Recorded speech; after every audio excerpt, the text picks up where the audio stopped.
подразделения, участники ПТУ, прибыть на построение к штабу, как будет? На железнодорожных путях опрокинулась грузовая цистерна. В ней находится горючее, которое моментально может загореться.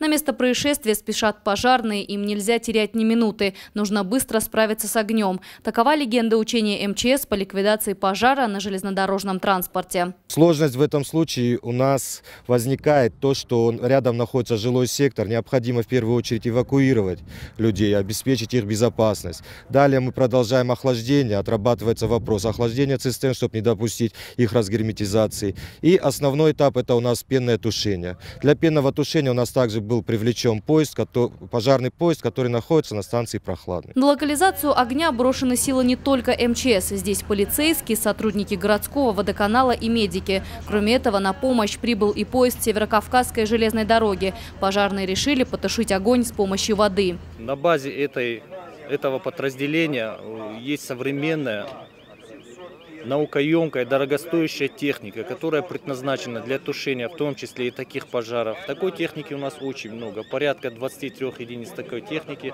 Она современная, удобная, очень хорошая, хорошо себя зарекомендовала не только на учениях, на пожарах реальных, на дорожно-транспортных происшествиях.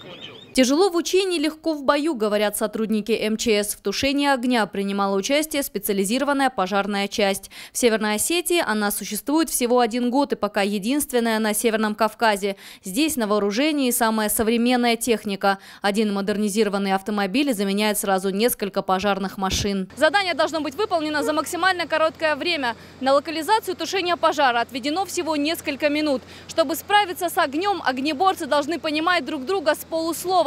Командный дух и профессионализм – вот главные составляющие работы пожарных во время чрезвычайных ситуаций. Пожар потушен. Командир осматривает личный состав и делает замечания. По его словам, недочеты были, и задание выполнено на твердую 4.